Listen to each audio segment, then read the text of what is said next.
Preview of episode 21 of Shine On Me.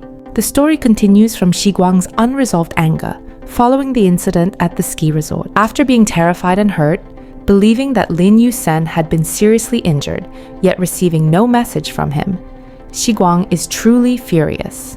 Meanwhile, Lin Yusen, who has always been calm and rational, finds himself utterly flustered for the first time. After Guang returns to the lodge, he does not follow her, nor does he rush to explain himself. Instead, Lin Yusen sits outside her lodge for a long time, alone in the bitter cold and falling snow. Silently, he patiently molds small snowmen one by one. His hands are already numb from the cold, yet he carefully adjusts every tiny detail. Those snowmen are Lin Yusen's clumsiest yet sincerest way of telling Guang, "I know I was wrong. I'm waiting for you to calm down." His bowed head, quiet remorse, and wordless patience make it impossible for anyone to stay angry for long. And indeed, when Guang steps outside and sees the scene before her, her heart instantly softens. The anger that had already begun to fade after leaving the hospital becomes even harder to hold on to. In fact, earlier in her room, Guang had already discovered something important. Lin Yusen had sent her a WeChat message before escorting the injured person to the hospital.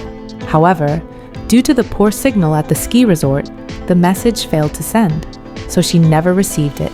The moment Guang appears, Lin Yusen immediately lowers his head and apologizes. No excuses, no explanations, just a sincere apology.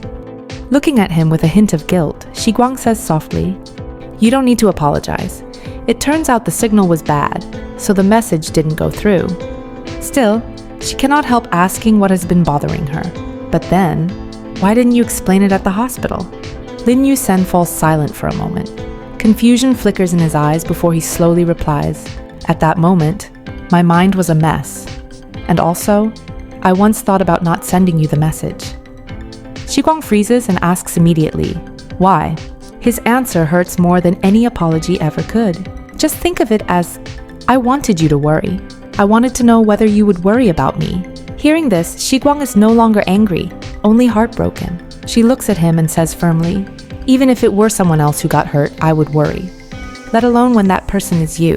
The mixture of guilt and longing in Lin Yusen's eyes completely melts Guang's heart. She finally realizes that this man never failed to think of her. He is simply far too clumsy when it comes to expressing his feelings. And just like that, her anger quietly dissolves. As the atmosphere between them softens, Lin Yusen suggests setting off fireworks together. Guang nods and runs inside to get a lighter, only to be stopped by Zhang Rui. Unable to hide his displeasure, he asks, "What are you doing? Why did you forgive Lin so quickly?" Guang explains that Lin Yusen actually did send a message and shows Zhang Rui her phone. After looking at it, Zhang Rui sighs and says she shouldn't have been that angry, but since she already was, she shouldn't forgive him so easily either. In his opinion, this kind of relationship dynamic isn't healthy at all. So Zhang Rui comes up with a plan, telling Guang to stay mad just a little longer. Guang finds his words oddly convincing. Maybe she is too easy to appease. Handing her the lighter, Zhang Rui instructs, "Go on, keep being mad. I'll watch from upstairs." Guang agrees and goes back outside to Lin Yusen, pretending she's still upset. But her act doesn't last long. After just a few gentle words and a few awkward yet caring gestures from Lin Yusen, Guang completely returns to her usual self. She really is easy to comfort. In the end, the two of them set off fireworks together. Amid the brilliant explosions lighting up the snowy night, all misunderstandings, worries, and lingering anger are finally laid to rest.